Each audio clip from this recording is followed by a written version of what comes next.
Merci beaucoup. Marhaba bikoum, bienvenue à tous. Bravo pour l'application qui a été Tu peux le mettre en silence, merci. Pour l'application qui a été développée par nos collègues.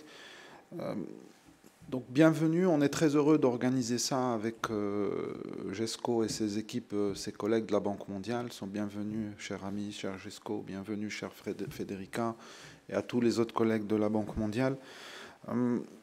On a décidé de faire ce séminaire pour partager les recherches qui ont été faites par de nombreux chercheurs et analystes, à la fois des travaux de nature académique et des travaux de nature plus policy-oriented, avec vous et un large public, parce que c'est une thématique, bien sûr, d'actualité qui a suscité des débats ces derniers mois.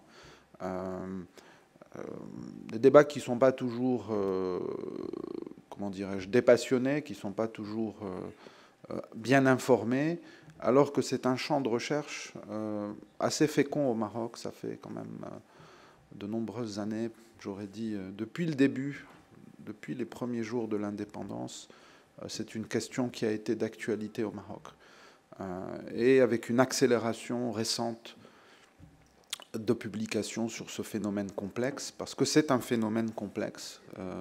Je ne reviendrai pas sur les statistiques récentes, elles sont dans le brief de la conférence, et tout le monde ici est censé les connaître. Donc on n'est pas ici dans un séminaire de partage d'informations de base, on est dans un séminaire de partage de compréhension d'un phénomène complexe. Et le marché du travail, évidemment, recouvre des réalités complexes à la jonction de phénomènes sociaux, de phénomènes économiques, de phénomènes sociétaux, de comportements sociologiques, de comportements des familles, comportements aussi genrés entre hommes et femmes. Il y a des questions aussi pour lesquelles on n'a pas de réponse. Vous le verrez dans les travaux qui sont présentés. On ne comprend pas bien un certain nombre de phénomènes. On ne comprend pas très bien comment l'augmentation de la participation des femmes dans des cycles universitaires supérieurs s'accompagne d'une décélération de la participation au marché du travail. Il y a des explications, enfin il y a des débuts d'explications, mais la théorie économique, ce qu'on sait de ces phénomènes, ce qu'on sait d'autres pays, tente à montrer que cette participation au marché du travail aurait dû augmenter.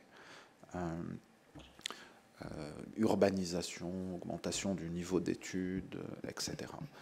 Donc ça, c'est un premier phénomène et un panel est consacré à ça.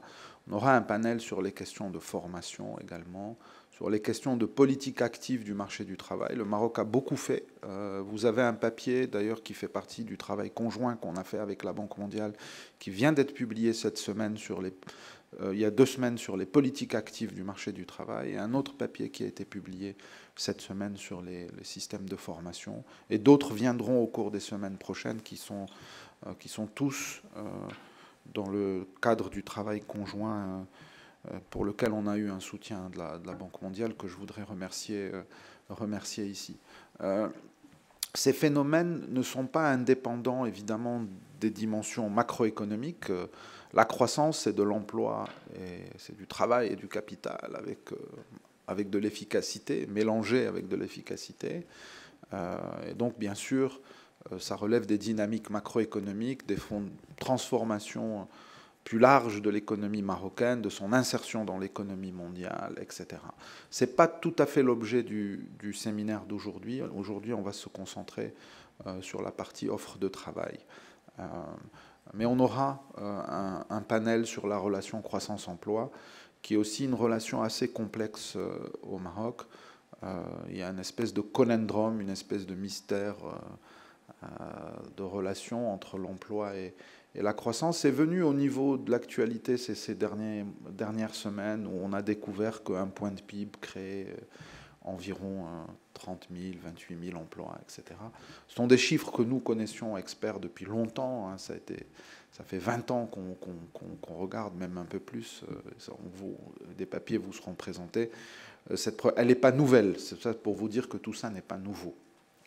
Le rôle du secteur informel, je voudrais dire aussi, dans le cadre de notre travail conjoint avec les amis de la Banque mondiale, vous trouverez sur le site un rapport conséquent sur le secteur informel au Maroc. Donc, tout ça vient à un moment où des transformations sont importantes, du cycle également de l'économie mondiale et de où est le Maroc dans ce cycle et comment il s'y positionne en termes d'orientation de ses politiques macroéconomiques. Toutes les politiques macroéconomiques des pays de la région et du monde, en fait, même des pays avancés, portent les cicatrices des chocs multiples depuis 2008, y compris 2008, 2011. Vous vous souvenez, le pétrole au-delà de $100, 2014, le Covid, etc. Donc nos finances publiques, comme celles de l'ensemble des pays du monde, portent ces cicatrices. Toutes les économies sont confrontées aux questions de fragmentation, de transformation de chaînes de valeur. On regarde aussi un retour de la politique industrielle dans l'ensemble des pays. C'était presque un mot tabou à un moment donné, y compris à la Banque mondiale quand j'y étais. Et aujourd'hui, tout le monde parle de politique macroéconomique, industrielle. Donc il y a aussi des modes dans les politiques économiques. Il y a des effets de mode. On ne sait pas pourquoi ça prend, mais ça devient à la mode.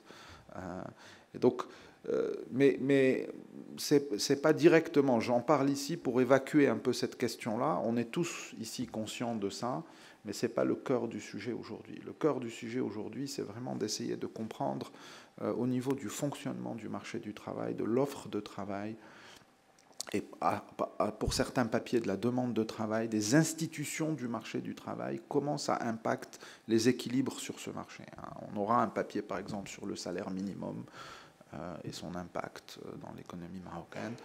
On aura un certain, également des papiers sur les formations, les politiques actives du marché du travail. Est-ce que ça marche pas? Donc ça marche toujours un peu et ça marche jamais pas du tout. Donc la vérité dans ces choses-là est un peu au milieu. Et la question est une question de curseur, de finesse d'appréciation. Tout vous trouverez sur le site, donc tous les papiers qui sont, la plupart sont déjà publiés. C'était l'idée de partager avec vous des papiers qui ont été publiés à la fois par Policy Center, mais par aussi d'autres institutions, Banque mondiale bien sûr, mais aussi nos amis du HCP et de Banque La Maghreb notamment, qui présenteront des papiers et tout autre. C'est aussi le début d'un processus. S'il y a un intérêt, on peut continuer ce dialogue et avoir une série régulière de séminaires sur ces sujets-là. Donc et je conclurai pour vous dire pourquoi Policy Center s'intéresse à ça. Vous êtes d'ailleurs tous cordialement invités aux 10 ans de Policy Center la semaine du 15 juillet, n'est-ce pas?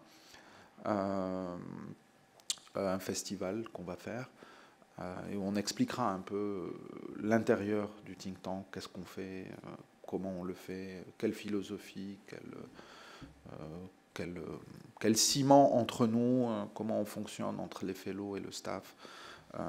Je vous dis ça parce qu'à l'origine de Policy Center, il y avait, sur les questions économiques, la volonté de revisiter les faits stylisés de l'économie marocaine. Et si vous rentrez sur le site, vous trouverez une série de papiers sur les politiques macroéconomiques, sur le commerce extérieur, sur le marché du travail, sur un nombre de sujets.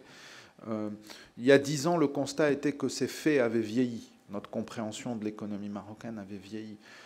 Pour un économiste, c'est très important d'avoir dans sa tête des faits stylisés. Si je vous dis l'élasticité emploi-chômage, emploi, croissance, chômage, croissance, vous devez avoir une idée en tête. Si je vous dis le pass-through, l'effet de transmission du taux de change sur l'inflation, vous devez avoir une idée en tête d'un paramètre, d'une valeur.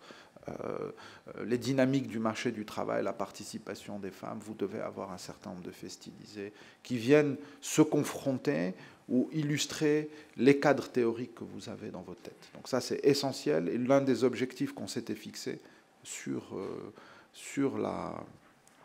les questions économiques marocaines, sur l'économie marocaine, c'était de revisiter de manière très systématique ces faits stylisés. Donc ce qu'on fait aujourd'hui, et ce qu'on a fait avec nos amis de la Banque mondiale, qui sont en permanence aussi à la recherche de mieux comprendre ce qui se passe, de dissension permanente qu'on a entre les cadres, la théorie, ce que nous dit la théorie et ses progrès, et ce qu'on observe au plan empirique, c'est le lot de tout économiste appliqué, si vous voulez, qui travaille dans une institution financière internationale ou qui travaille dans un département d'un ministère, etc. Il est en permanence confronté à cette tension, avec la nécessité, bien sûr, donc de lui donner des traits caractéristiques qui correspondent à l'économie que vous observez. C'est très important pour avoir une discussion. Parce que si on n'est pas d'accord sur un minimum de faits stylisés de fonctionnement d'une économie, on ne peut pas parler. On ne peut pas parler même, on ne parle pas le même langage. C'est vraiment très très important qu'on ait un cadre analytique commun. Ensuite, on peut avoir des divergences sur les recommandations, etc. Mais il faut qu'on soit d'accord sur un certain nombre de faits stylisés. Et je crois sur le marché du travail, c'est essentiel. On a sorti récemment un papier sur les classes moyennes qui a fait beaucoup de bruit, je pense que vous l'avez vu. Tout le monde nous dit c'est pas vrai. Ah oui, mais les données, c'est ce qu'elles disent. C'est pas vrai, comment vous le savez? Vous êtes assis dans un café à Riyad et vous me dites c'est pas vrai. Ah oui, parce que mon cousin, ma tante, ma belle-sœur. D'accord, mais c'est pas comme ça. D'accord.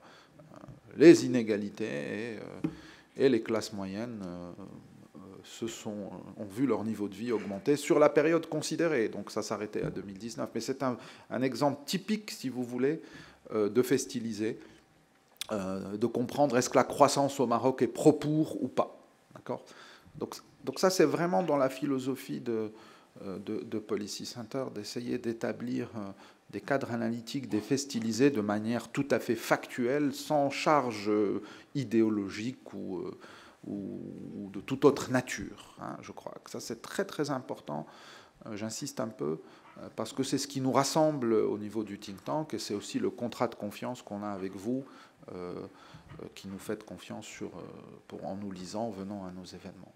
Et pour les jeunes aussi, du côté de l'université, c'est ce qu'on essaie de leur transmettre au niveau des études. Donc je crois que on ira un petit peu plus loin pour vous expliquer tout ça, donc lors du festival qui se tiendra la semaine, le 16 et le 17, qui précède donc l'Africa Economic Symposium, qui là regardera les économies africaines de manière plus large. Ce ne sera pas que sur le Maroc, il y aura quelques papiers, mais c'est beaucoup plus large, qui se tiendra juste avant, autour du 12 juillet.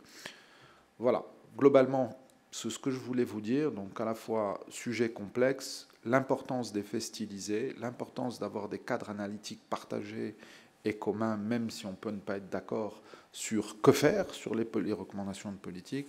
Remercier les collègues de la Banque mondiale, remercier l'ensemble des speakers d'avoir accepté de participer à cette discussion, et au plaisir de vous voir aujourd'hui, d'échanger avec vous, et en espérant que ça vous sera utile, et aussi de recueillir vos idées pour de futurs papiers, de futures recherches, et j'espère que ça, certainement, on aura un certain nombre d'idées ici. Merci encore et bienvenue encore une fois.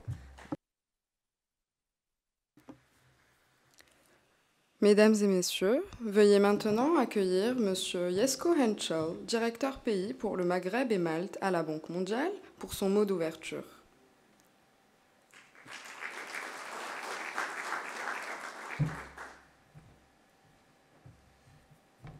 Donc, salam, bonjour, un grand plaisir d'être ici, un grand merci d'être avec nous, Karim et chers collègues du Policy Center. Cette partnership pour nous était un des vraiment grands efforts et aussi programmes durant les dernières années, et on est très très content qu'aujourd'hui on est ensemble pour voir quelques des papiers qui étaient produits ensemble, et Federica Marzo qui est avec nous aujourd'hui, elle était le leader du programme de notre côté. Donc un grand merci et très content d'être ici.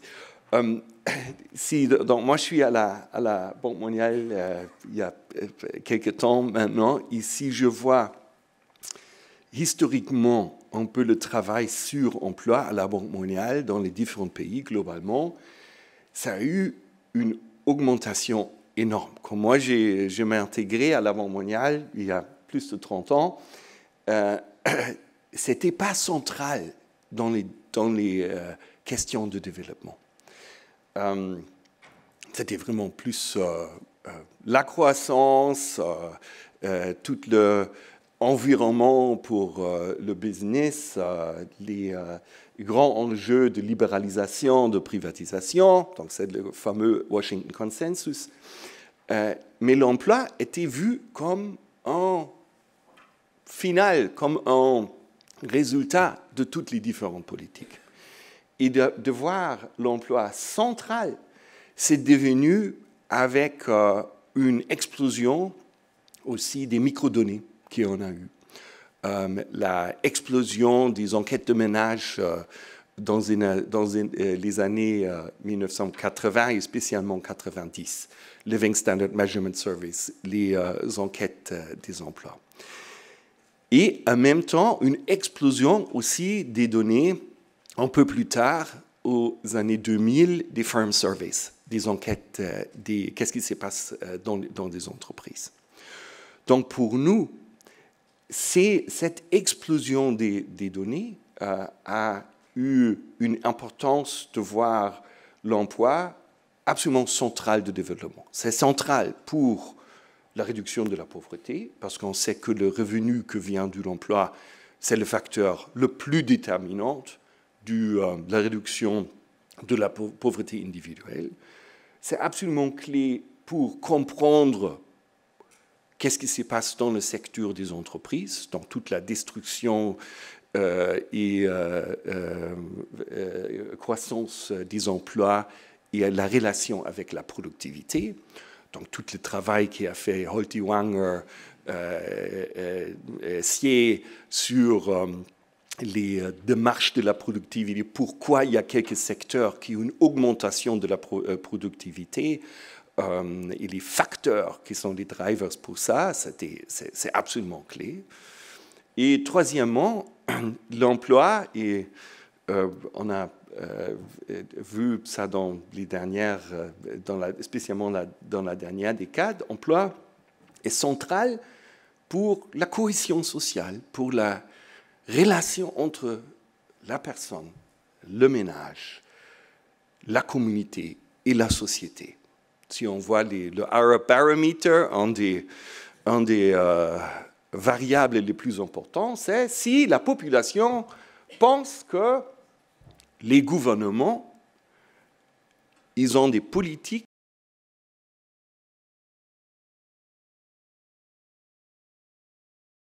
d'opportunité des emplois. Et que cette relation entre le citoyen, la communauté, la société est déterminante de leur identité.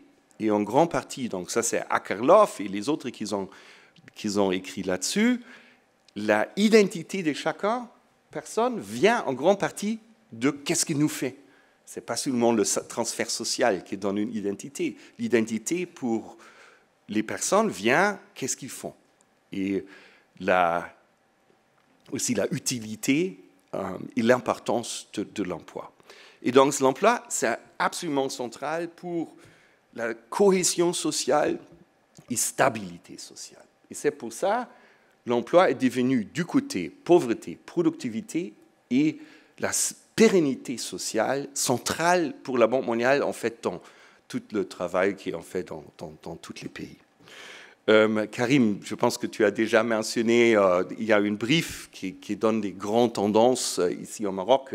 Tous on connaît cette tendance long terme d'une diminution de l'activité d'emploi, spécialement pour les femmes, une augmentation long terme du chômage qui était 8-9 il y a 15 ans, maintenant c'est 13-14.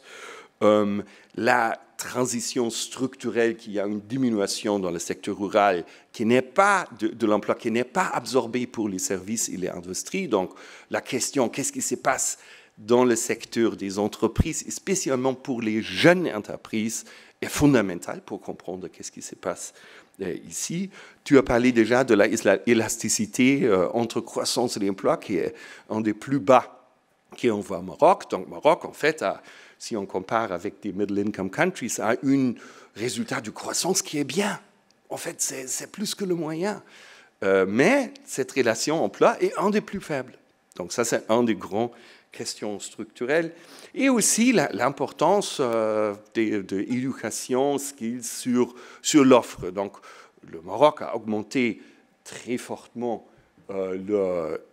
l'éducation, donc les années éducatives des enfants, et aussi la taux de scolarisation durant les dernières 20 ans. Mais les entreprises, toujours, ils disent qu'il y a une mismatch avec des compétences, et spécialement avec des soft skills. Donc, il y a des grandes questions, et je pense que la recherche a un rôle fondamental. Et je pense que tu as mentionné ça.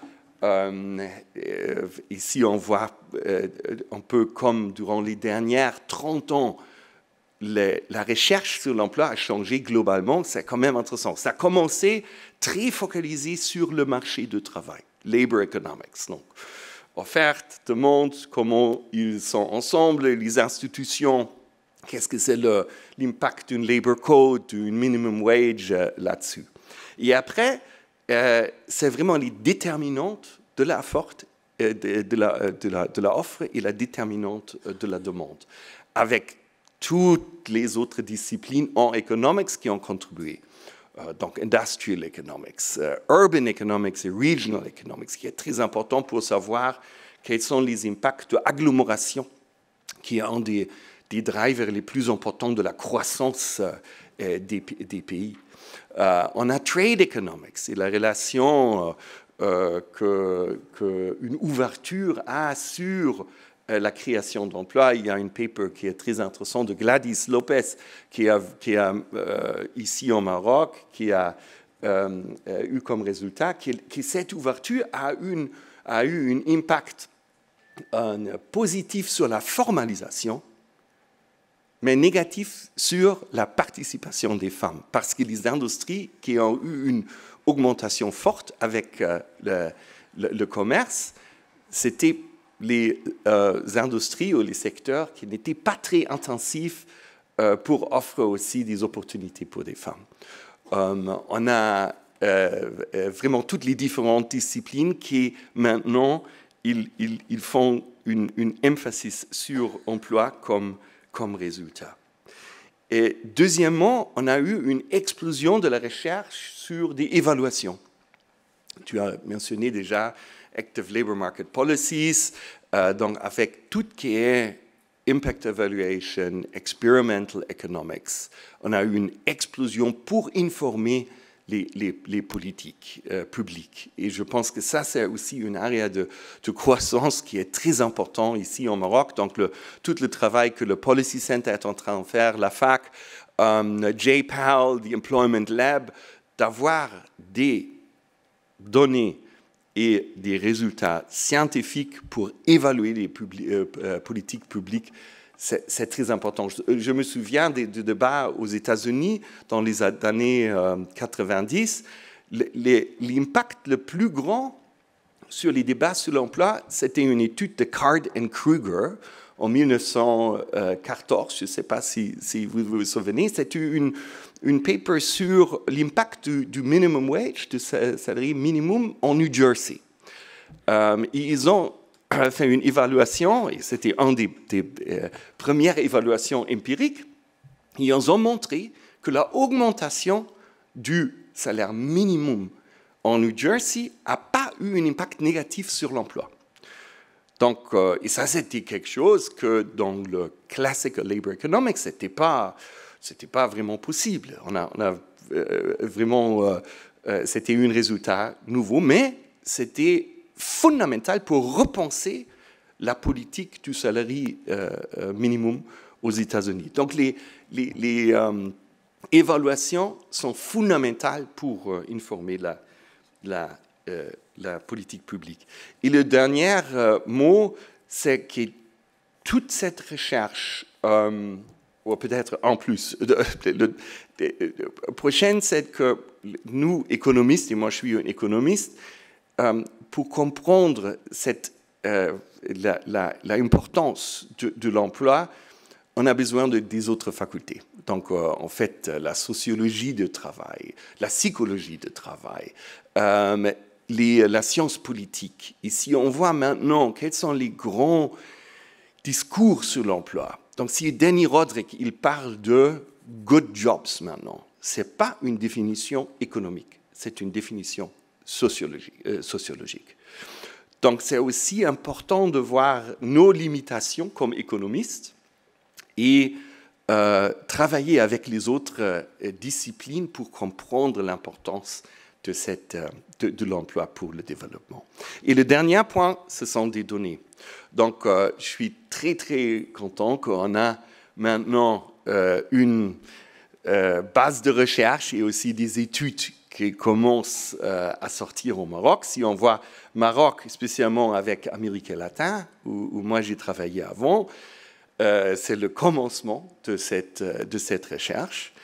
On a besoin des enquêtes des ménages et des enquêtes d'emploi qui sont là pour les chercheurs, qui sont là pour les étudiants, pour les profs, aussi avec on peut faire une relation entre le revenu et le salarié et qu'est-ce qui se passe dans le marché laboral. Donc je pense que ça, c'est quelque chose de très important pour tous nous, pour le futur. Et on a besoin des données aussi des entreprises.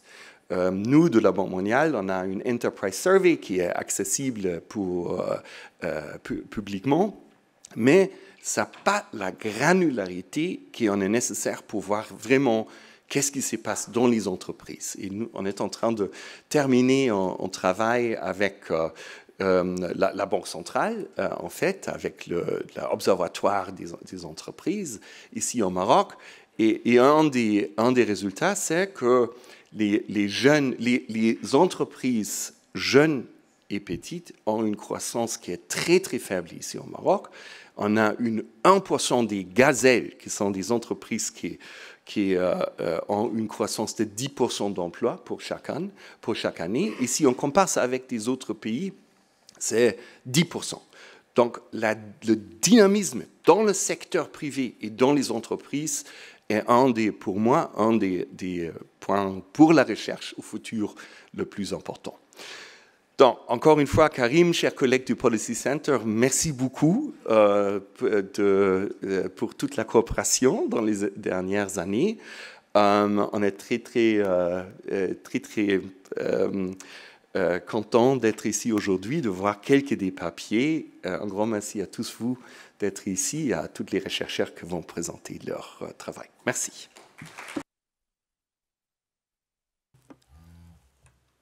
Mesdames et messieurs, le premier atelier sur le thème « Institutions et gouvernance du marché du travail, bilan et perspectives » va commencer.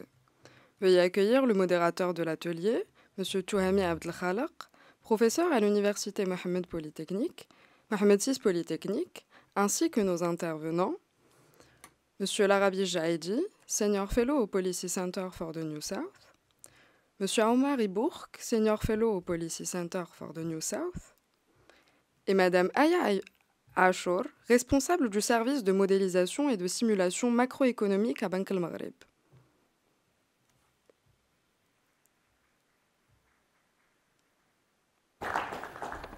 Je sais pas.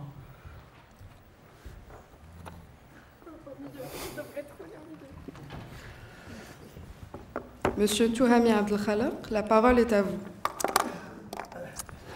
Merci beaucoup, ça fonctionne. Merci, bonjour tout le monde. C'est un honneur, un plaisir de voir tous ces beaux visages. Alors, la responsabilité qu'on m'a confiée dans cet atelier, dans ce séminaire très, très intéressant, c'est le premier atelier sur l'institution et gouvernance du marché du travail. Je suis très chanceux d'avoir ce panel pour plusieurs raisons, vous allez comprendre, puisqu'on a 3 présentations, toutes très intéressantes. La première sera faite par Aya Achour, qui incidemment a été mon étudiante, donc doublement fier d'avoir Aya. Aya travaille à Banque El Maghreb et il va nous parler du salaire minimum au Maroc, fait stylisé et impact économique. Par la suite, il y a mon cher collègue Sia Omar, qui est senior fellow ici au Policy Center. Il va nous parler de jeunes et intermédiation sur le marché du travail au milieu rural. Sia Omar est c'est de la boîte, donc il connaît tout.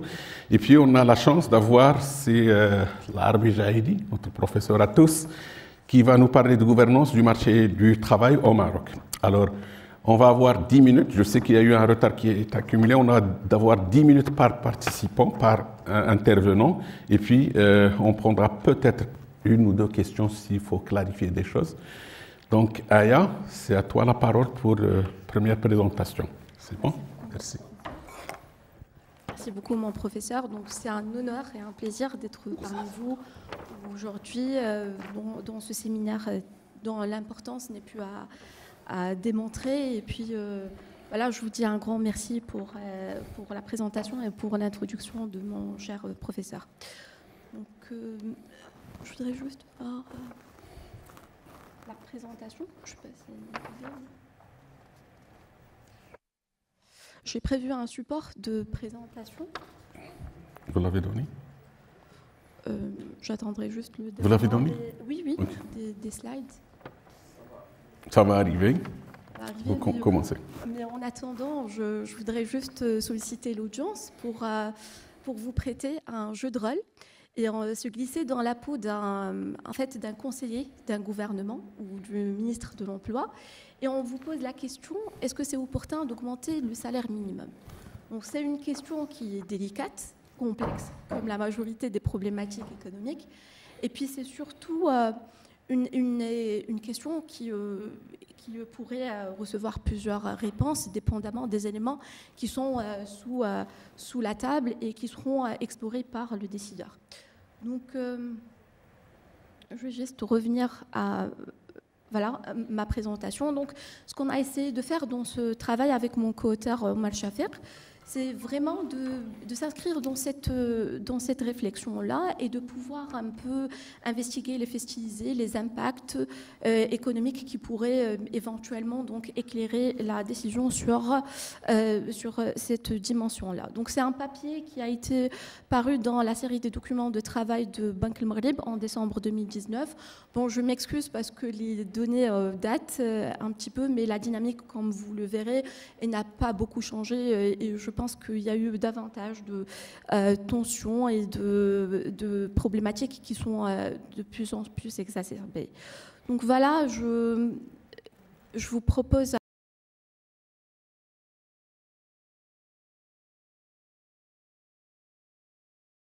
de travail. On plongera dans les festivisés et les résultats enseignement. Donc rapidement, parce que je sais que mon professeur, il a un chronomètre de Suisse, donc je vais faire vraiment vite. Et je voudrais un petit peu vous entretenir de la décision de légiférer un salaire minimum au Maroc, puisque c'est une décision qui remonte aussitôt qu'en 1936. Et ça a été donc décrété dans un objectif de définir des niveaux de rémunération minima à la fois dans les milieux urbains et ruraux. Les décisions de relèvement du SMIC au Maroc, donc on a dénombré une douzaine de hausses, donc sans tenir compte des dernières revalorisations qui ont été décrétées par le gouvernement.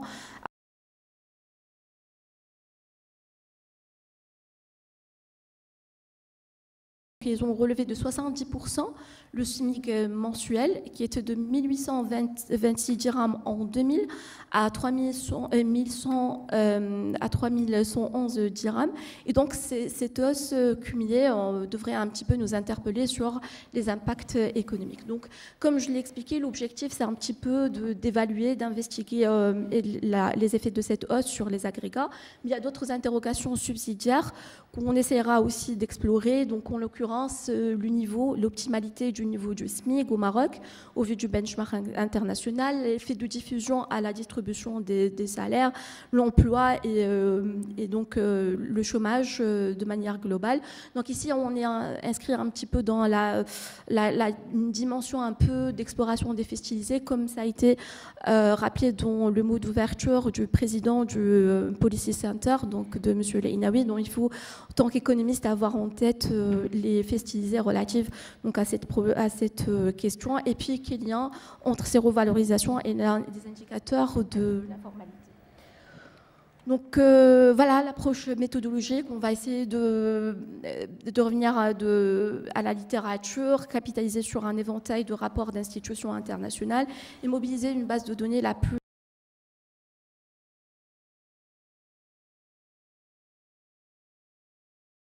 la CNSS. Et donc on va utiliser un modèle VAR bayésien pour un peu faire le lien entre les hausses des SMIC et donc leur reflet sur les principales variables du marché du travail. Et puis on va faire un mapping de ces effets avec un modèle de simulation de grande taille. Donc c'est un modèle de Banque El Maghrib qui est publié sur son site. Donc on va directement plonger dans l'un des premiers faits stylisés du salaire minimum au Maroc. Donc c'est l'optimalité du niveau ou l'efficience. Parce que ce qui est important pour un décideur, c'est de se situer par rapport à la fois aux revendications des travailleurs, mais il ne faut pas que ça entraîne, ça soit contre-productif pour les entreprises. Donc ce que je vous présente là, c'est deux graphiques. Celui à gauche, donc il vous présente l'indice de Cates, donc c'est le ratio SMIC sur salaire moyen, à la fois sur la base des données HCP et CNSS entre 1999 et 2014. Et donc ce qu'on voit, c'est que le niveau du SMIC pourrait être qualifié de relativement élevé au regard du benchmark international. Je m'explique parce que généralement, cet indicateur devrait idéalement se situer dans l'intervalle entre 25 à 40% selon la littérature. Et donc, on est sur 47% par rapport à la base du HCP et on avoisine presque 60% si on intègre les déclarations de la CNSS.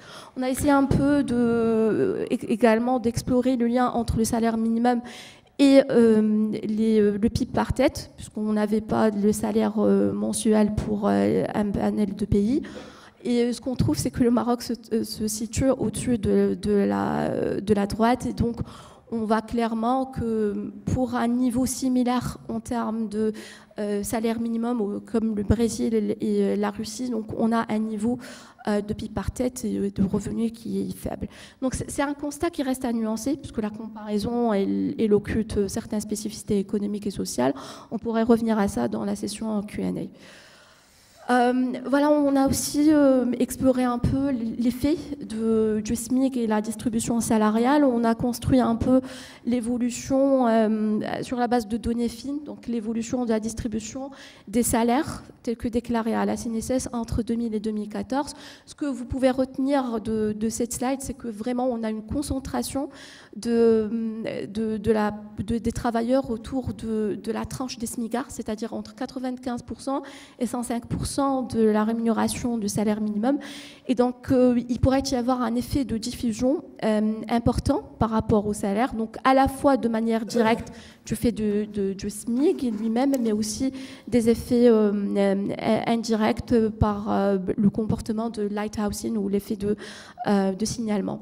Donc, au niveau de la dynamique du marché du travail, on a ici une étude univariée entre d'un côté le ratio SMIC sur salaire moyen et taux de chômage et taux de participation.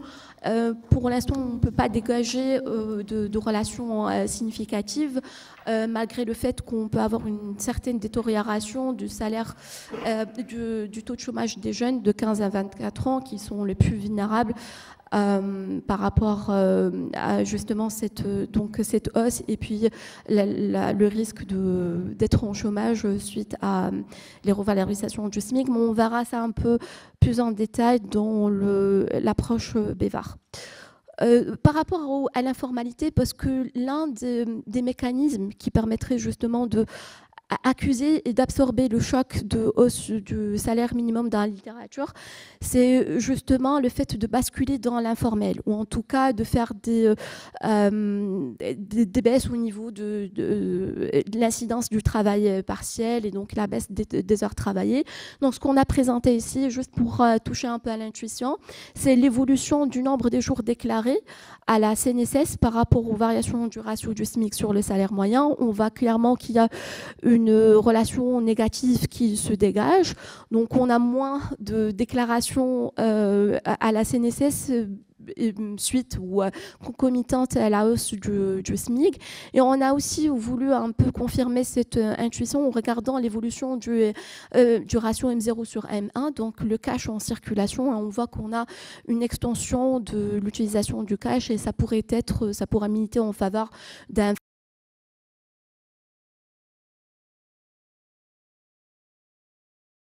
face à ces hausses.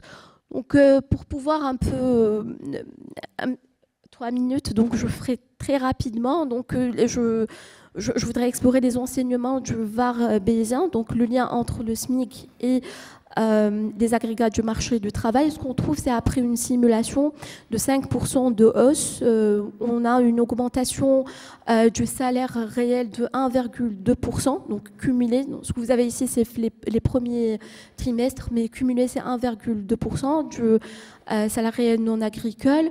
On a aussi une aggravation totale du chômage de 2,9% et une hausse de la productivité limitée à 0,8%. Donc, généralement, la revalorisation du SMIC résulterait en une exacerbation du chômage urbain, et bien que limitée par les gains partiels en productivité. Mais puisqu'on sait que le salaire minimum, c'est un peu le carrefour, la croisée des chemins entre les revendications des salariés, mais aussi par rapport à la situation financière et économique des entreprises. Donc, on a voulu un peu mettre en simulation ces effets-là dans un modèle de type des jeux, Dynamic Stochastic General Equilibrium, et on voulait un peu ressortir les impacts sur le PIB, la consommation, l'investissement.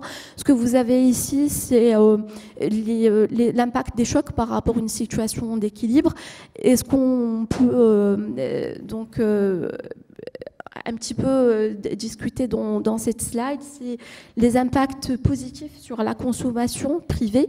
Donc, on a un niveau une hausse de 0,2% pour une augmentation de 5% du salaire minimum.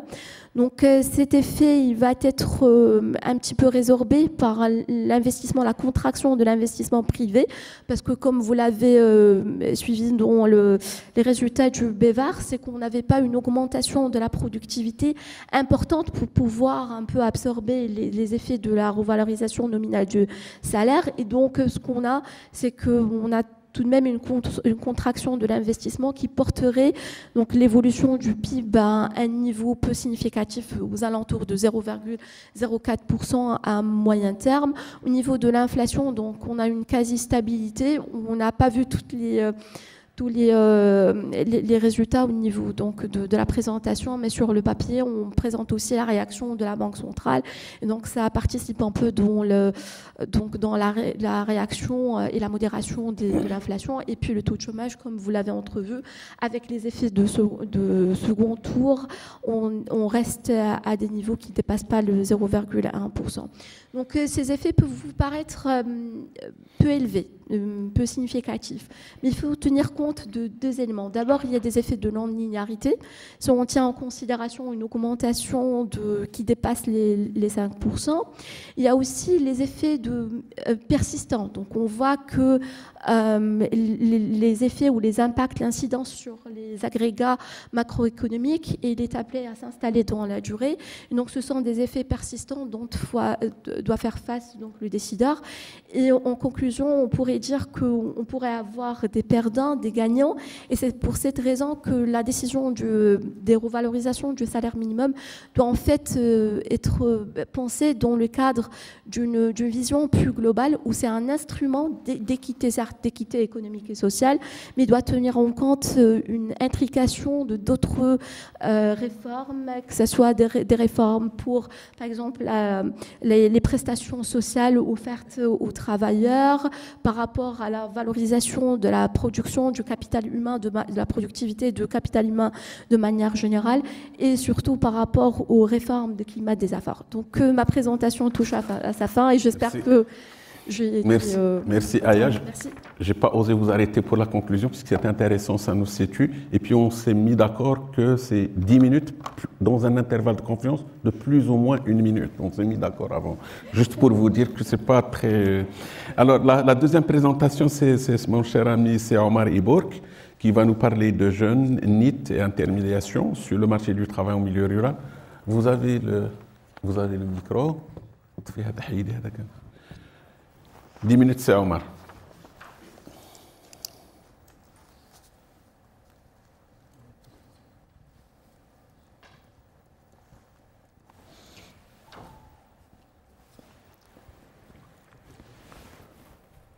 La régie. Pour la présentation, c'est Omar.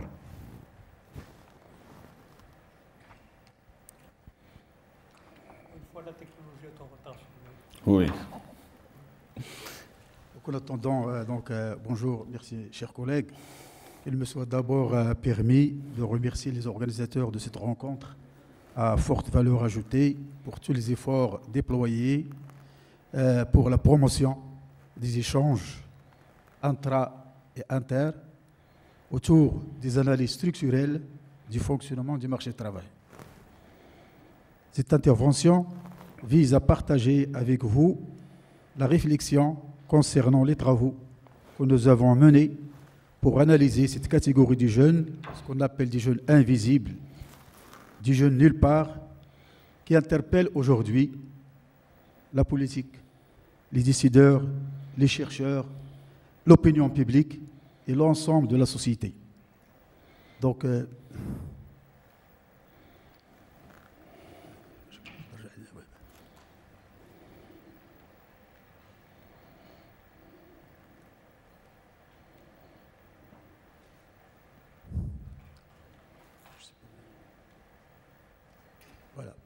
Donc, cette intervention vise à partager avec vous la réflexion concernant les 3 papiers que nous avons publiés dans des revues académiques pour analyser cette catégorie.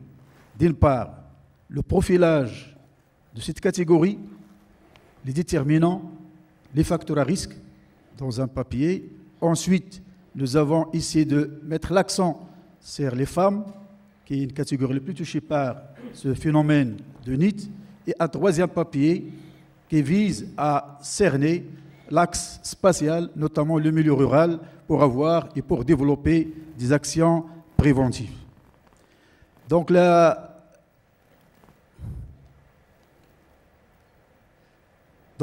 évidemment, comme vous le voyez, donc il y a la terminologie, beaucoup de terminologie utilisée pour cerner cette catégorie, mais ce qui ressort, c'est que cette catégorie forme une catégorie statistique hétérogène et agrège des situations individuelles. Tout cela pour expliquer que les analyses qui seront menées pour vraiment cerner les déterminants, etc., il faut des analyses intégrées, holistiques et différentes. Et donc, pour les 3 papiers, les 3 papiers que nous avons menés, donc la démarche ou bien l'agenda est la suivante. D'abord, on commence par présenter le contexte, ensuite la revue de littérature, puisqu'on est dans un cadre académique, et donc il faut situer ce travail par rapport aux autres travaux. Après, on revient pour chaque papier, les données, la méthodologie et les résultats pour proposer finalement les actions qui résultent de ces papiers. Donc, concernant d'abord le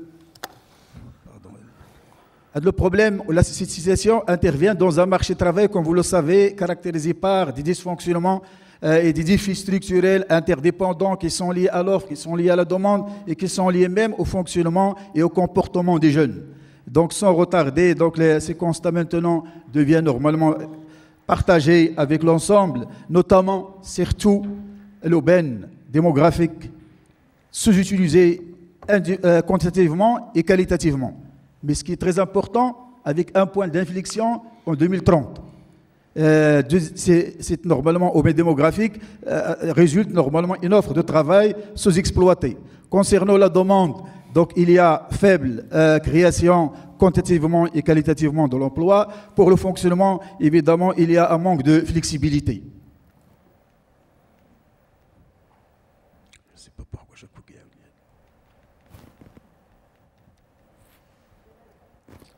Me compter à des problèmes de...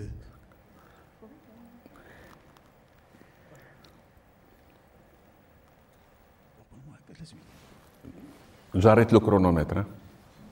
Oui, voilà. La méthode c'est Sigma, s'il vous plaît. C'est bon. OK. Ouais, c'est ça. C'est Sigma. La même chose. Donc des profils réalisés, il ressort. D'abord, il y a certes une tendance à la baisse de ce phénomène. On est passé, je pense, de 39 jusqu'à 22,5. Concernant le profil, Donc, il y a 1,5 million. Donc, ce sont des statistiques élaborées sur la base de l'enquête emploi 2019 et publiée aussi par le Haut Commissariat au Plan.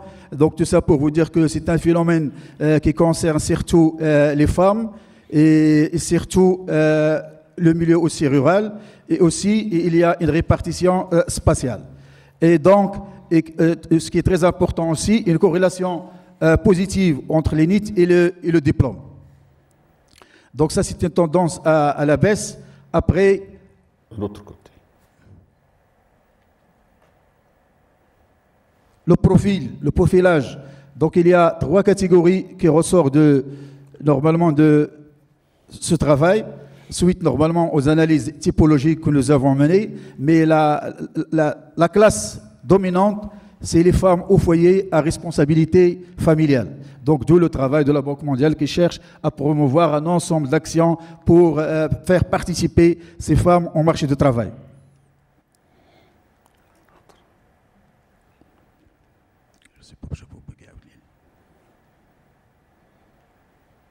Donc, ça, c'est pour partager avec vous, avant de commencer les articles, les travaux que nous avons menés. Donc, d'abord, l'arbre à problème et surtout les points de rupture et les points d'inflexion majeurs. Donc, les vrais problèmes, c'est d'abord le décrochage scolaire. Deuxième problème, deuxième nœud, la transition difficile du système éducatif vers le marché du travail. Et troisième, normalement, le défi, normalement, c'est l'insuffisance de prise en charge. Comme conséquence, vous voyez qu'il y a des impacts négatifs. C'est le coût de réintégration qui reste actuellement élevé et aussi des dérives et problèmes sociaux, perte des capitaux humains et normalement la faible contribution à l'économie. Donc, comme point d'inflexion, donc d'abord le premier point c'est le décrochage, deuxièmement c'est la transition système éducatif, décrochage surtout entre le primaire, le secondaire et les collégiales, surtout dans le milieu rural. Et ensuite, leur deuxième point d'inflexion, c'est la transition éducation, marché-travail. Et troisièmement, c'est les points d'inflexion entre emplois. Donc là aussi, donc nous avons élaboré une typologie selon les actions à développer. Donc une typologie en 4 groupes. Maintenant, concernant la revue de littérature, avant de commencer à présenter les travaux, donc vous voyez que la théorie économique nous enseigne pour comprendre normalement le comportement des individus sur le marché du travail, il faut mobiliser un ensemble de théories. Donc la théorie des capitaux humains, la théorie du décrochage cumulé, la théorie des cycles de vie, la théorie normalement de marginalisation, etc. Donc il y a un ensemble de théories. Même l'analyse, on va voir que l'analyse bibliométrique montre aussi que les travaux ou bien les analyses menées pour cerner normalement cette catégorie, il y a une transition. Avant, on cherche uniquement les facteurs de risque et les déterminants. Après, on commence à voir le profilage pour faire un peu le ciblage et les politiques et l'impact des politiques sur ces catégories. Normalement, ça, c'est aussi pour vous montrer l'évolution normalement l'analyse bibliométrique qui montre normalement clairement ces phases de 1990-13 jusqu'à 2000, après à partir de 2021 jusqu'à 2024. Donc là, c'est aussi pour voir normalement les travaux et les points clés. Je n'ai même pas commencé le travail. 3 minutes. Donc là, c'est les analyses que nous avons menées pour faire les travaux. Nous avons adopté l'approche macro, méso et micro. Donc, concernant maintenant les papiers que nous avons menés pour cerner cette problématique. Donc, le plus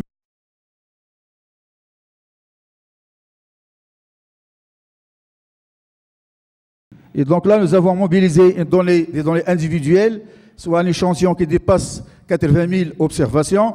Ce travail il a été publié dans un journal of Education and Work. Et donc, l'objectif, c'est d'examiner comment la structure des ménages, les dimensions subjectives et politiques influencent le sort des NEET dans la région de l'Afrique. Comme variable, nous avons, c'est ça l'apport de ce papier, que nous avons mobilisé un ensemble de variables, au-delà des variables classiques, des variables signalétiques l'éducation, etc.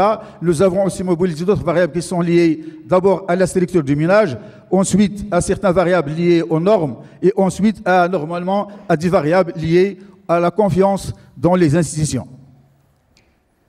Donc, comme approche économétrique, donc nous avons mobilisé donc les modèles à choix discrets et les résultats essentiels, donc que les déterminent au-delà des variables classiques, à savoir le genre et l'éducation.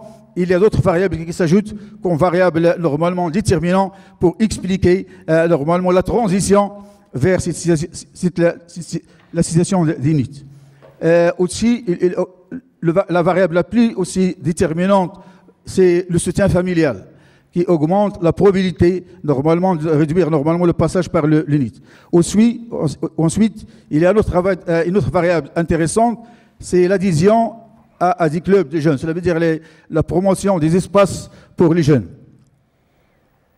Deuxième papier que nous avons aussi réalisé cette fois-ci, nous avons mis l'accent sur les femmes, parce que nous avons constaté que cette catégorie touche plus exactement les femmes dans le milieu rural. Et donc, à ce niveau, pour cerner là aussi les facteurs qui expliquent normalement cette situation, donc la même démarche économétrique a été mobilisée, et toujours des données individuelles, et donc des résultats intéressants pour expliquer normalement la transition et la persistance d'init chez les femmes. Donc, il y a d'abord le genre, ensuite, il y a l'éducation, il y a la structure de la famille, il y a les normes. Et le troisième papier que nous avons réalisé, c'est le travail que porte cette fois-ci, parce que nous avons constaté, surtout au Maroc, que ce problème concerne une catégorie les jeunes. Et à ce niveau, une enquête ad hoc a été réalisée, normalement, surtout dans une province caractérisée par la persistance de ce phénomène. Et à ce niveau, nous avons normalement l'accès aussi à des données de l'ANAPEC que nous avons mobilisées pour expliquer la persistance de ce phénomène dans le milieu rural. Et donc, qu'est-ce qu'il ressort de ce papier? Donc, des résultats très intéressants qui montrent qu'aujourd'hui, l'intermédiation publique et les efforts déployés par l'ANAPEC, normalement, sont appelés à s'adapter à cette catégorie de jeunes. Malgré normalement ces avantages, il y a des jeunes qui n'ont pas la capacité de se déplacer. Et donc, à ce niveau, donc le papier propose de création au sein des agences de l'ANAPEC des cellules normalement d'information et d'orientation pour cette catégorie.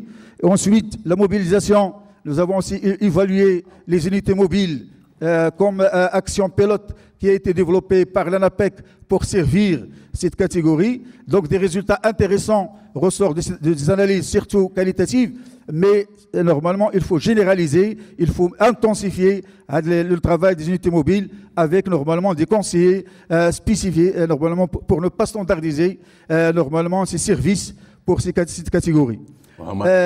Aussi, tu peux conclure s'il te plaît. Oui, deuxième information la plus importante, il faut renforcer ce qu'on appelle le rôle du VAR. Lorsqu'on parle, donc, cela veut dire le renforcement du village d'accompagnement et de formation au milieu rural qui vise normalement à faciliter l'accès à la jeune fille au milieu rural, normalement à la formation professionnelle. Donc malheureusement, j'ai un ensemble d'éléments, mais je reviendrai normalement lors de discussion pour partager avec vous la réflexion à ce niveau. Merci. Merci beaucoup, c'est Omar. Ceux qui sont intéressés pourraient donc vous contacter pour voir un peu plus en détail ce que vous avez présenté. Je vous remercie. La troisième présentation pour le professeur Larbi Jaïdi, il est interpellé à travers déjà les deux présentations qu'il y a eu, salaire minimum et NIT, et puis toutes les instances d'intervention. C'est gouvernance du marché du travail au Maroc. Professeur Arabi, c'est à vous. Oui, en attendant que... C'est pas parti, hein. On vous attend. J'en profite alors pour dire deux petits mots, Oui. de remerciements pour l'invitation. En même temps, et surtout que mes choix dans cette intervention de vous parler du marché du travail, non pas par la force de la statistique ou de la modélisation, chose qui a été présentée par mes collègues de manière extrêmement pertinente et compétente, mais du marché du travail en tant que pratique sociale, en tant qu'institution, sachant évidemment que derrière les institutions, il y a un environnement, il y a des conventions, Et tout l'intérêt, c'est de savoir comment ce marché du travail fonctionne et qu'est-ce qu'on entend par ce marché du travail et surtout par la gouvernance de ce marché du travail.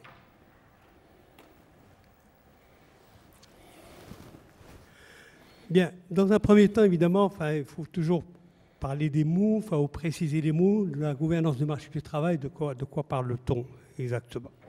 C'est vrai, c'est un concept, la gouvernance est un concept valise, c'est un concept qui s'est imposé dans le débat public, qui est devenu presque une opinion commune, que l'on n'interpelle plus parce qu'elle fait partie de ce qu'on appelle le langage commun au sens bachelorien du terme. Alors qu'en fait, en termes d'analyse, en termes de savants, il faut utiliser les concepts de Kuhn, de paradigme, pour voir comment le marché du travail en tant que paradigme change et évolue avec le temps et surtout s'interpeller.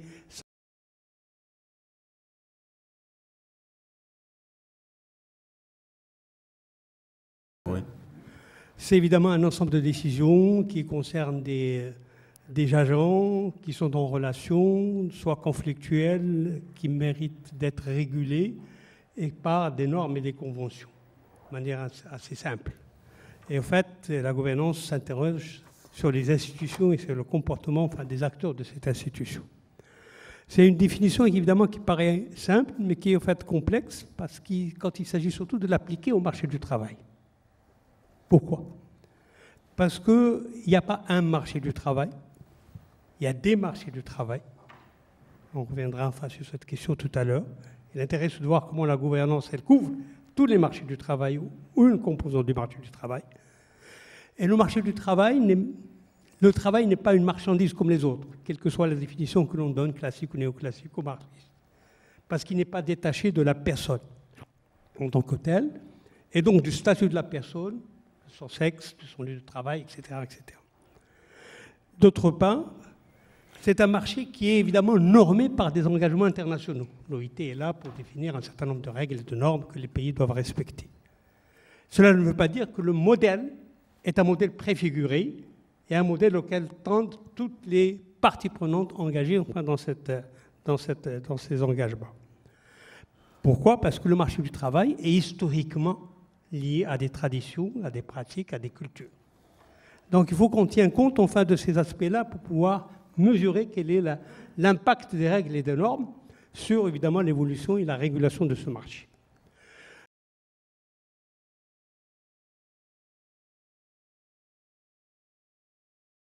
Travail, qu'elle soit d'ordre national ou international. Je m'arrêterai plus sur le côté national. C'est un marché segmenté, formel, informel, c'est le classique, mais pas que. Des insiders et des outsiders, avec un mouvement d'entrée et sortie. Protégé et non protégé, selon que vous êtes dans la fonction publique, vous êtes dans le secteur privé, etc. Différencié par ses statuts, salariés et non salariés. Des bassins d'emploi régionaux qui sont très différents les uns des autres. D'autre part, un marché qui a ses spécificités au sens de conflictualité. La conflictualité prend des formes multiples, individuelles, collectives, qui peut prendre la forme de violence, qui peut prendre la forme de négociation et de dialogue, avec des revendications très différentes, salaires, droits sociaux, etc., etc.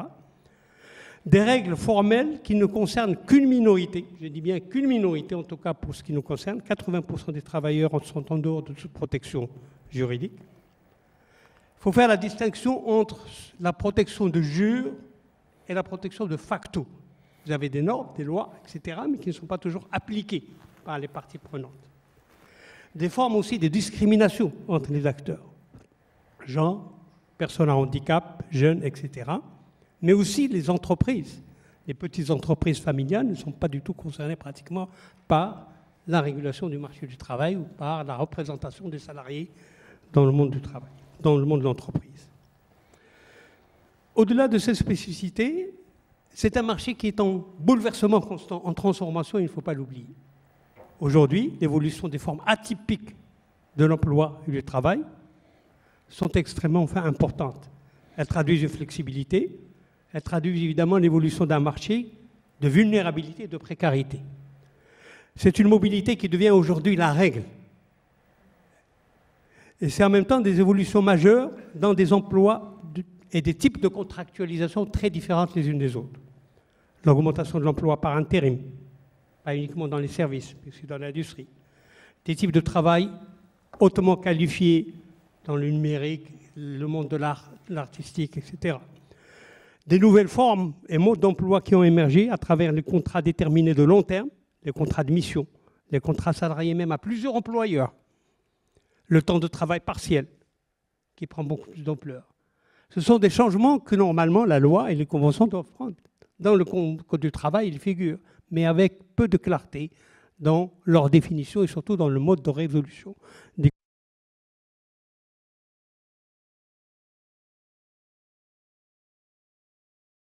parce que la régulation concerne les points de clivage entre les acteurs de ce marché du travail. Sachant évidemment que ces points de clivage s'expriment notamment dans le Code du travail qui est censé résoudre ces clivages. Bien. Mais en fait, on constate que c'est un Code du travail aujourd'hui, quels que soient les changements intervenus, qui est en décalage par rapport à la réalité du marché. Il est incomplet, incomplétude, il n'est pas respecté, notamment sur les règles d'embauche et de licenciement, à travers les CDD, les CDI, dont les règles ne sont pas très précisées, dans le Code du travail, qui donne lieu à des controverses entre les acteurs. La loi organique sur la grève, qui elle aussi suppose un certain nombre de questionnements sur comment remplacer les salariés grévistes, quels sont les statuts de corps dans la fonction publique, etc., etc. Donc la question de la loi de la grève figure dans le Code du travail, mais la loi organique de la grève est toujours en débat et en discussion. Les négociations collectives, qui sont censées réguler au niveau de la branche ou au niveau du secteur, mais qu'est-ce que la branche, qu'est-ce que le secteur? On a très peu de négociations collectives au Maroc dans un certain nombre de secteurs formels. La question de l'indemnité pour perte d'emploi, qui aujourd'hui pose un problème tellement illimité, peu approprié, etc.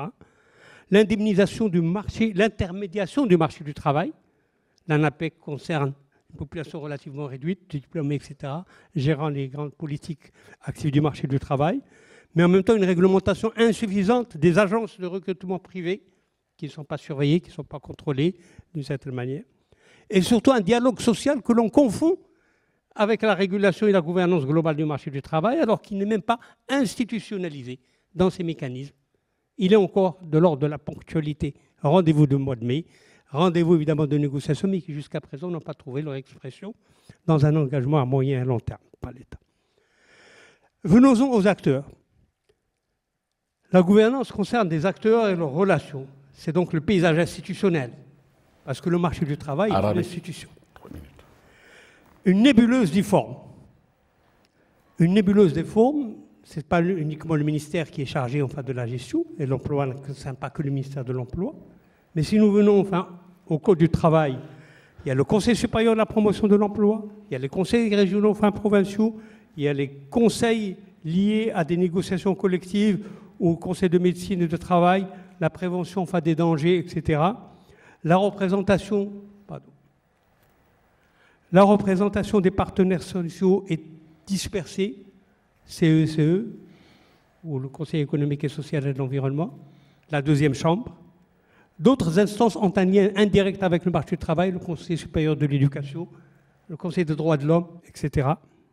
C'est un foisonnement de conseils, un foisonnement de comités. Évidemment, chacun peut avoir sa fonction, mais en fait, il y a parfois des interférences. Il y a surtout des attributions qui ne sont pas clairement définies. Il y a surtout parfois une non-opérationnalité de ces instances de régulation. Le paysage institutionnel ne sont pas que des normes, je termine là-dessus, 2 points. C'est des acteurs, et des acteurs en perte de vitesse aujourd'hui et en perte de représentativité. Un syndicalisme qui est plombé par un archaïsme dans le discours, un syndicalisme qui reflète les caractéristiques du marché du travail, avec ses entrées-sorties, avec peu de représentativité, etc. Un mode de fonctionnement des syndicats qui est autoritaire, le retard pris en compte sur les mutations du marché du travail, des formes et des supports de revendication qui sont en bouleversement, puis un débordement de l'action syndicale, notamment, les réseaux sociaux, etc., etc. Donc un besoin de réformer les syndicats pour que leur discours et leurs pratiques soient en marche avec l'évolution de la situation réelle du marché du travail. Deuxième composante, c'est l'organisation patronale, qui est en mal de représentativité. Il y a un besoin de reconnaissance, évidemment, du monde de l'entreprise, cela est certain, mais il y a une tendance de l'entreprise et de ses organisations professionnelles à se complaire dans une vision trop étroite des intérêts de l'entreprise. 3 problèmes majeurs: étendue de la représentativité entre CGEM et fédérations sectorielles, limite de l'efficacité organisationnelle, capacité surtout d'être un interlocuteur crédible et autonome vis-à-vis des pouvoirs politiques. Et derrière cela, il y a évidemment une action d'initiative de redressement de l'image de la CGEM depuis quelques années à travers le comité d'éthique, la labellisation, la RSE, etc., mais qui ont de la peine à se mettre en place dans le monde réel, enfin de l'entreprise. Derrière tout cela, des pistes de réflexion pour un renouveau de la régulation du marché du travail, c'est là ma conclusion. Hop. Disons des pistes de réflexion, puisque ça... Voilà. Hop. Je reviens. Des pistes de réflexion qui nous incitent à 1. Comment moderniser la loi et comment rendre effective la loi. La loi au sens large, aussi bien du Code de travail que toutes les lois enfin, qui les connexes. Un maître mot, comment gérer la flexi-sécurité. Mon cher ami, met l'accent beaucoup sur où mettre le curseur. Donc, où mettre le curseur en termes d'équilibre entre la flexibilité et la sécurité et la protection des travailleurs.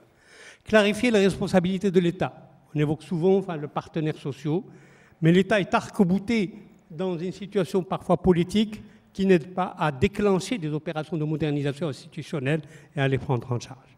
Renforcer la gouvernance des organisations syndicales et professionnelles. Produire et partager l'information, parce que souvent, la data est extrêmement importante dans le dialogue et la négociation. Or, nous n'avons pas encore un système d'information du marché du travail relativement efficace. Consolider l'inspection du travail et tous les aspects juridictionnels ou de conflictualité autour de la justice, d'une certaine manière. Promouvoir un véritable dialogue multiniveau et multi-acteurs, et surtout se poser la question, est-ce que le dialogue est un dialogue tripartite aujourd'hui qui s'impose, ou un dialogue quadripartite qui implique aussi la société civile, parce que les questions du travail et de l'emploi ne sont plus uniquement ce qu'elles étaient il y a des décennies. Merci. Merci beaucoup. Merci beaucoup, professeur Jaïdi, pour la présentation magistrale, comme à l'accoutumée, qui a synthétisé toutes les problématiques que l'on a. Alors, j'ai négocié en votre nom avec les organisateurs du temps pour la discussion. Je vois le négociateur par téléphone tout à l'heure. On a réussi à avoir un peu de temps pour poser des questions. On va essayer de les gérer comme on peut.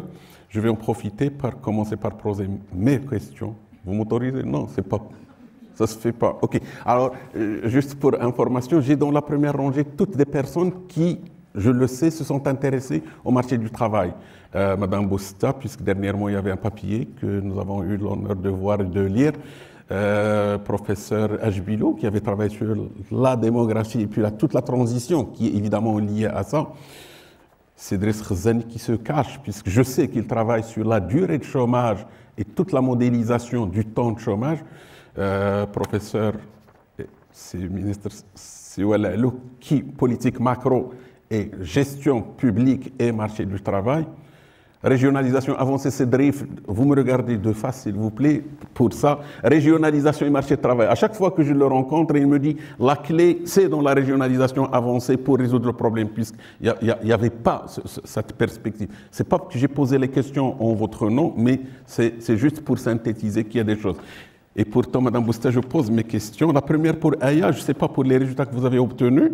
Est-ce que les informations que vous avez sont suffisantes en termes de dimension temporelle pour faire un VAR, ou bien il fallait passer par de la microsimulation détaillée par unité, puisque dans le VAR que vous avez, vous devez observer toutes ces variables, les 6 dernières, pour être crédible. Donc je vous la pose comme ça.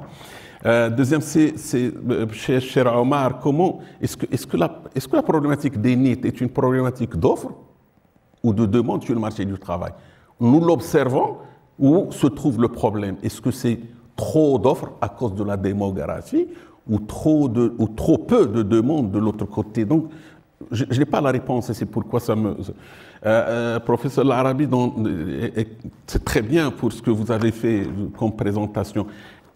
En termes de benchmark international, est-ce que l'institutionnalisation, est-ce que les recommandations que vous proposez, si on les mettait en place, est-ce que c'est clair qu'on va aller de l'avant ou qu'on va aggraver la situation? Puisque j'ai l'impression que même passer du secteur informel à une formalisation risque d'augmenter un taux de chômage. Comment on peut gérer ça si on veut réfléchir avant d'aller dans ce sens? Je vous laisse réfléchir et je prendrai 4 questions. S'il vous plaît, allez directement à vos questions en identifiant la personne à qui vous adressez votre question. Je prends 1, 2, 3, 4. Donc je prends juste ce côté. Monsieur, oui.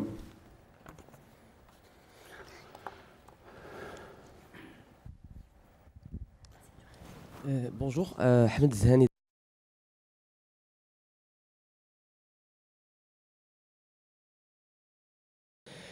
En fait, juste une petite question par rapport au salaire, en fait, au SMIC. Dernièrement, on a vu un peu la vague d'inflation, on a vu la réaction du gouvernement par rapport à cette vague en augmentant le SMIC. Et en voyant un peu les résultats de votre étude, on a remarqué que les retombées de l'augmentation du SMIC, on ressent certaines retombées qui sont négatives. Donc ma question, est-ce qu'il faut agir sur l'inflation, sur la maîtrise des prix, ou plutôt agir sur les salaires? Parce qu'on a l'impression qu'on rentre dans un cercle vicieux, c'est-à-dire qu'on augmente les salaires et par la suite on aura les prix qui vont augmenter. Et là, on ne sait pas à quel niveau on devrait s'arrêter. Il y a beaucoup de plus de salaire. Merci. Merci. Donc, je ne sais pas si je peux poser une deuxième question, ou bien rapidement. Je vais à la première, très rapidement. Ma deuxième question, c'est par rapport à la rigidité du marché de travail. On sait qu'on a un marché, parmi les faits stylisés, on a un marché qui est un peu rigide, en fait, trop rigide. Est-ce que ça ne bloque pas un peu le contenu de la croissance en emploi? Parce que quand on rentre en cycle expansionniste, on ne voit pas que les indicateurs de l'emploi réagissent par rapport à ce cycle-là. Donc, est-ce qu'il faudrait revoir cette rigidité de manière à renforcer le contenu de la croissance en emploi? Merci. Vous pouvez vous présenter peut-être, on n'a pas entendu qui est. Je suis Ahmed Zahani, en charge des études économiques à la CDG. Merci. Merci. Deuxième. Ici. Donc, bonjour tout le monde, je suis Rawhi Ajar, lauréate de l'ONCG Blimilel. Donc, ma question pour M. Omar. Donc, quels sont les défis spécifiques auxquels les jeunes nets sont confrontés lorsqu'ils souhaitent entrer sur le marché du travail? Merci. Merci. 3, puis vous, c'est 4. 3 ici. Bonjour, j'ai l'honneur d'être présente ici parmi vous. Je me présente, Erradi Besma, étudiante chercheuse en éducation des adultes et apprentissage tout au long de la vie. Donc, Monsieur Jesco a cité lors de son introduction des champs qui sont liés étroitement avec la politique, avec l'économie. Également, la sociologie du travail. Donc, je me permets de poser la question, on peut la considérer comme une recommandation. Est-ce qu'on peut analyser l'impact de l'éducation des adultes ou bien les formations des adultes sur les revenus, sur le marché d'emploi, citant que quand je cite les formations des adultes dans le secteur formel, informel, alphabétisation, andragogie, ainsi de suite. Merci. Merci. 4.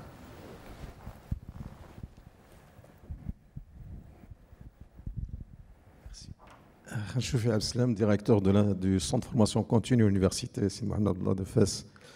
Alors, je remercie les organisateurs pour le sujet choisi, très bien pour le Maroc, très bien pour l'emploi.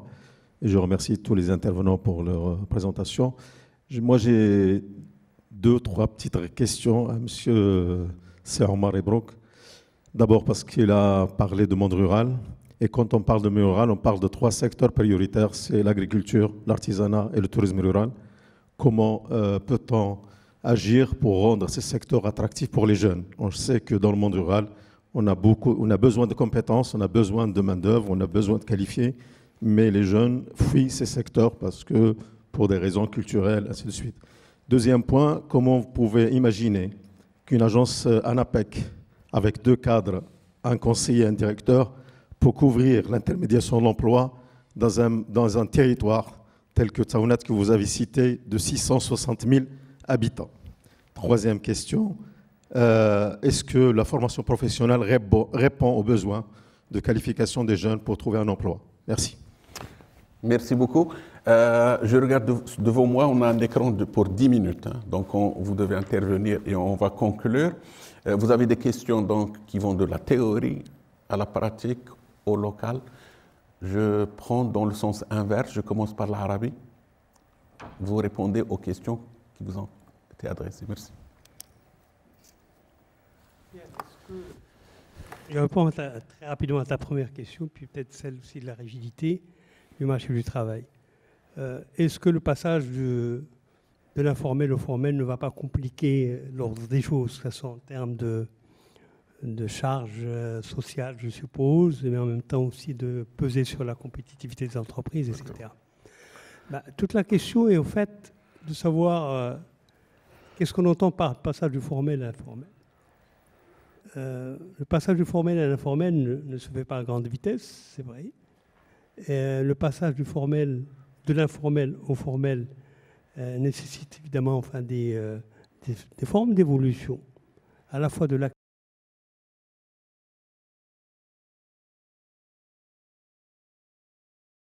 et la précarité, mais éviter que les salariés ne soient touchés dans leur essence en tant qu'être social, c'est-à-dire la protection sociale. C'est pour cela qu'il y a eu déjà des schémas de réflexion sur le passage de l'informel au formel. Comment éventuellement appliquer des normes salariales minimum qui sont différenciées selon les catégories d'entreprises, notamment la TPE. Comment assurer une visibilité et une comptabilité de l'entreprise pour assurer son évolution et sa gestion normale et régulière. Comment faire de cette entreprise TPE un espace non pas patrimonial, mais un espace de vie sociale, etc. etc. Ce sont un ensemble de lois et de textes qui ont été produits. Hein. Comment assurer ce qu'on appelle une assurance minima, au sens de protection sociale minima et transitoire. Ce qu'on observe, c'est évidemment toutes ces mesures qui ont été prises n'ont peut-être pas donné les résultats attendus. Qu'est-ce qui explique cela? Est-ce que c'est la mesure ou la loi qui n'était pas appropriée? Est-ce que c'est le contexte qui a retardé la mise en œuvre? Est-ce que la non-appropriation de ces mesures, parce qu'elles ne relèvent pas d'un dialogue réel et pérenne, et qui était beaucoup plus imposé par une vision publique, qui finalement a gêné cette informalité. Donc en fait, la question c'est comment à la fois admettre une chose qui est dans les faits, c'est cette flexibilité du marché du travail. C'est pour cela que la notion de la rigidité doit être interpellée. Il y a une rigidité de la loi ou des normes, mais quand la loi n'est pas appliquée, donc en fait vous avez des pratiques sociales de contournement et des pratiques sociales qui vont à l'encontre même des principes recherchés, c'est-à-dire du bien-être du travailleur, le respect de ses droits, etc. Donc la notion de rigidité, elle est dans les textes, elle n'est pas dans la pratique. Parce que l'entreprise contourne ces normes en raison de la flexibilité parce qu'elles sont imposées par la conjoncture internationale et le mode de travail et d'activité. Prenons les textiles avec ses commandes, etc. Prenons évidemment d'autres secteurs qui sont liés à des commandes publiques, etc. Donc en fait, c'est comment revoir et moderniser la loi pour que cette loi puisse tenir compte à la fois du principe de la mobilité qu'impose la compétitivité et l'ouverture, mais en même temps que l'État, qui est le garant des intérêts du citoyen, puisse veiller à l'application des droits économiques et sociaux des salariés. Ça, c'est un principe fondamental auquel on devrait tendre. À quel horizon, de quelle manière? L'horizon dépend aussi de la manière. De la manière, c'est-à-dire de l'engagement du dialogue, de l'institutionnalisation du dialogue, de faire vivre véritablement un certain nombre de dispositifs du Code du travail. Il y a des dispositifs du Code du travail qu'il faut modifier, mais il y a des dispositifs du Code du travail qui sont relevants, qui sont efficaces, mais qui ne sont pas activés d'une certaine manière. Et cela ne peut pas se faire par une démarche ponctuelle, occasionnelle. Ça fait 2 ans que l'on entend, il faut institutionnaliser le dialogue social. Il faut lui donner une pérennité, il faut le moderniser. Mais en fait, dans la réalité des choses, nous subissons toujours, est-ce que c'est l'effet de la conjoncture politique? Est-ce qu'il y a une mémoire qui n'est pas toujours présente auprès des acteurs, qui ne s'active qu'à des rendez-vous annuels, etc. Ça, c'est un des grands enjeux aujourd'hui, en fait, du débat. Et puis, j'ai évoqué tout à l'heure le foisonnement institutionnel. Quand je dis foisonnement institutionnel, évidemment, il y a une diversité de comités, de conseils, etc. Chaque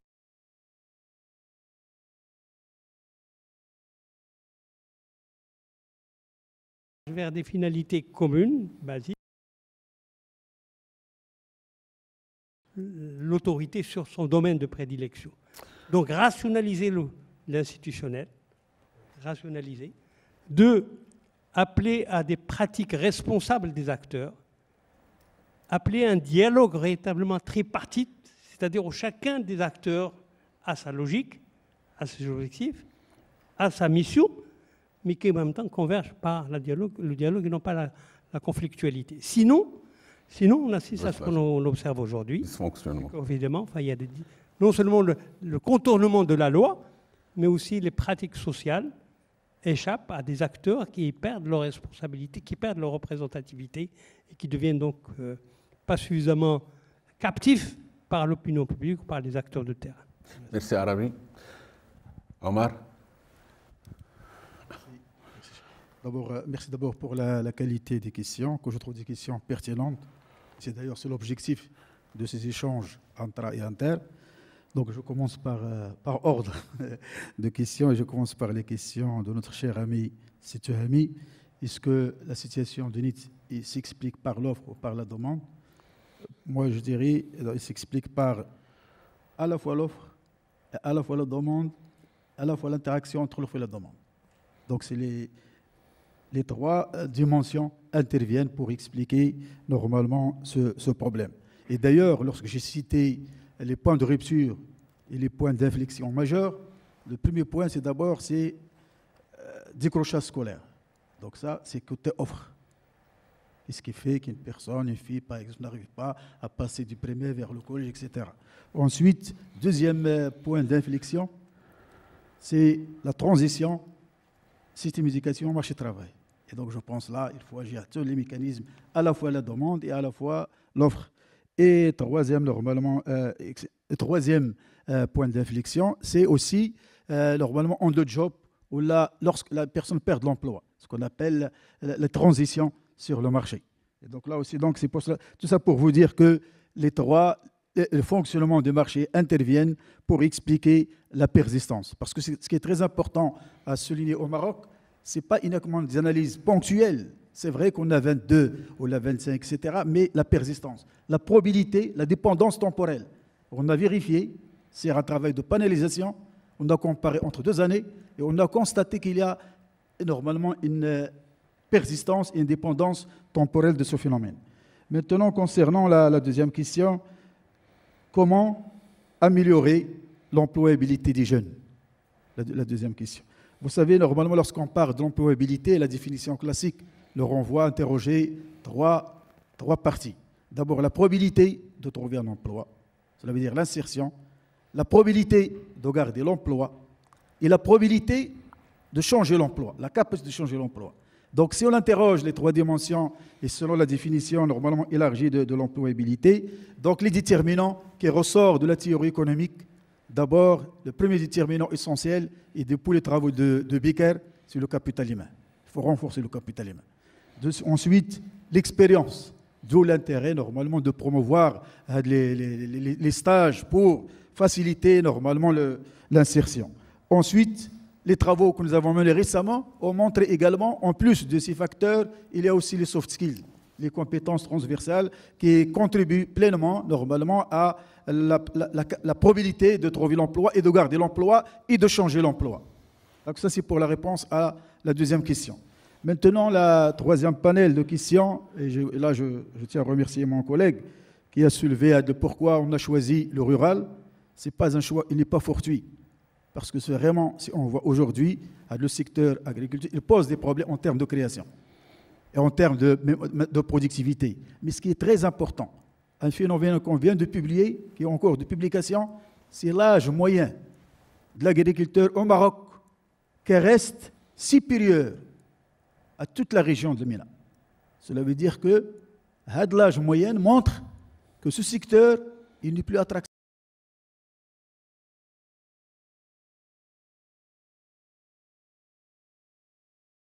Attractif et comment il doit garder, et plus évidemment des problèmes classiques que vous connaissez, le foncier, une autre variable essentielle qui explique l'entrepreneuriat dans ce secteur. Et nous avons mené un travail avec la FAO pour voir comment les actions préventives pour encourager.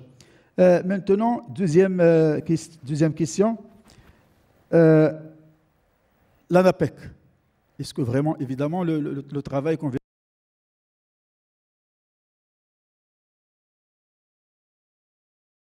normalement, la capacité de l'ANAPEC, qui est normalement censée jouer ce rôle d'interface entre l'offre et la demande, nous avons constaté que rien que lorsqu'on divise le nombre de chômeurs, le nombre de demandeurs d'emploi par conseiller, on dépasse largement les normes internationales. Cela veut dire, certes, l'ANAPEC joue un rôle très important qu'il faut reconnaître, parce que nous avons mené des entretiens avec les experts, ils font le test de positionnement, ils font les ateliers de recherche d'emploi, ils font de l'auto-emploi, mais d'abord, il faut un renforcement des capacités, et ensuite, il faut normalement un encadrement. Il faut élever normalement le nombre de conseillers spécifiques, normalement spécifiés dans le domaine.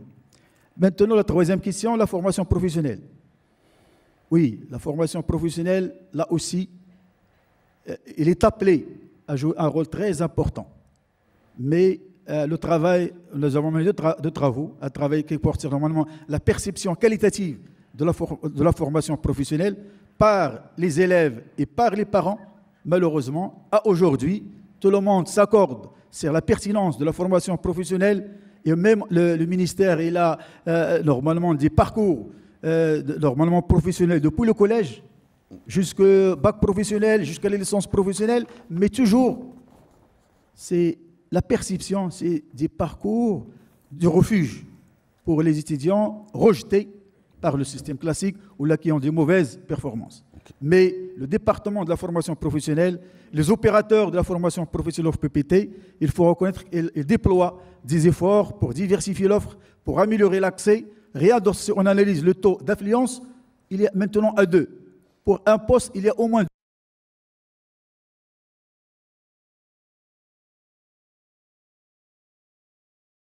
C'est pour cela que moi j'ai proposé la VAR, à développer à l'approche VAR. Parce qu'aujourd'hui, on parle des cités de compétences. Chaque région sera dotée des cités de compétences. Mais le vrai problème, d'après SEN, c'est la capacité du milieu rural. Le rural, ils n'ont pas les moyens de se déplacer vers les centres. Ils n'ont pas des internats, ils n'ont pas des bourses. Et donc là, si on veut vraiment travailler pour promouvoir la formation professionnelle du milieu rural, donc je pense qu'il faut agir à ce niveau et il faut offrir des offres de formation, des passeports de formation pour les jeunes du milieu rural avec les moyens normalement en tenant compte des spécificités et des besoins de ces personnes dans le milieu rural. Et merci pour les questions. Omar, mon chronomètre global s'est arrêté, donc je dois demander à Aya d'aller vite. La lourde tâche de répondre aux questions après des interventions magistrales et très compétentes de la part de mes professeurs. Et donc, je vais rapidement aller à l'essentiel et répondre dans l'ordre des questions qui ont été posées. Donc, par rapport à la profondeur des séries et l'utilisation du modèle VAR, donc justement, on est confronté à la malédiction de la dimensionnalité, puisqu'on a quatre variables, donc c'est la productivité, taux de chômage, le salaire réel et le salaire minimum réel. Donc on est sur un échantillon de 99 jusqu'à 2015, donc ce n'est pas assez robuste pour conduire ces estimations. Donc ce qu'on avait emprunté, ce qu'on avait choisi comme politique en fait, ou stratégie d'estimation, c'est l'approche bayésienne. Donc l'approche bayésienne, on va intégrer, on va en fait imposer un prior, une croyance sur les différents paramètres, aussi sur la matrice de variance-covariance. Et donc, on a été suffisamment agnostique par rapport à ces priors. Donc, on a vraiment resté dans les priors de Minnesota. Donc, c'est purement statistique. On va dire, globalement, l'intuition, c'est que ce sont les retards les plus récents qui expliquent au mieux les variables. Et donc, les données, les observations des séries qu'on a, dont on dispose, en fait, ils permettent un update. Donc, c'est une mise à jour de notre apprentissage. On a confronté notre modèle, notre croyance par rapport aux data. Donc, ça permet justement, donc en regardant dans la littérature et tout, donc ça permet de faire face à ce problème de dimensionnalité. La question de la microsimulation, elle est vraiment très pertinente, donc il a lieu d'être investiguée. Le souci qu'on avait rencontré, c'est par rapport aux contraintes d'accès à des données granulaires. Donc voilà, donc pour pouvoir contourner ces difficultés, on est passé par un VAR en estimation bayésienne. Maintenant, pour la question de Siziani sur la maîtrise des prix et les liens avec le salaire, donc on est clairement au fond de la discussion sur la boucle prix-salaire. Donc je pense une partie de la réponse se trouve dans votre question, donc par rapport à la maîtrise des prix. Le premier point qu'il va falloir donc envisager pour faire face à cette revalorisation du SMIC dans un cadre d'envolée des prix, c'est que chacune des politiques économiques doit jouer son rôle. Donc, je commencerai d'abord par la politique monétaire. Banque El Maghreb a été réactive durant donc, cet épisode inflationniste. Il y a eu un durcissement de la politique monétaire et qui permettrait, donc, entre autres, en parallèle à d'autres mesures, donc, de pouvoir juguler les prix. Le deuxième point, c'est justement la réaction, la coordination avec la politique budgétaire, donc toutes les mesures de soutien au soutien donc au coût au niveau de vie des ménages, notamment ceux vulnérables. Il y a aussi la mise en place du programme de targeting, donc de cash, et les transferts qui pourront un peu alléger le fardeau sur les entreprises, puisque le salaire minimum ne doit pas être une réponse automatique et répétitive par rapport à des questions qui sont beaucoup plus complexes et qui ont une portée plus macroéconomique. L'autre point, c'est qu'on a aussi une réglementation au Maroc par rapport à une certaine indexation du salaire minimum sur l'inflation. Donc on a le critère de fixation du salaire minimum qui un petit peu puise ses sources dans le critère coût de la vie. Et donc c'est incontournable dans le cadre des négociations qu'il y aurait une certaine convergence entre l'évolution des prix et l'évolution du salaire minimum. Mais il faut garder à l'esprit qu'il doit y avoir d'autres instruments d'intervention au-delà donc du salaire minimum qui pourraient être conçus dans une perspective donc, de correction des imperfections sur le marché du travail. Il s'agit, comme je l'ai cité dans la présentation, donc les prestations sociales, ça peut être la fiscalité aux entreprises, ça peut être la dynamisation du marché de la productivité, la revalorisation du capital humain et puis une vision un peu plus globale du climat des affaires. Donc c'est vraiment des liens assez complexes et qu'on ne doit pas avoir toujours la réponse simple et évidente d'augmenter les salaires. D'autant plus qu'on a un pass-through, on l'a vu, la pass-through entre le SMIC et le salaire moyen d'à peu près 20% à moyen terme. Donc il faut être vraiment alerte sur ce point-là. Merci. Merci beaucoup, Aya. Alors j'espère qu'on vous a donné le goût pour suivre toute la journée. Je crois que ça démontre que nous avons toutes les compétences pour répondre aux questions nationales qui se posent. On n'a pas besoin d'aller chercher trop loin. Vous avez compris ce que je veux dire.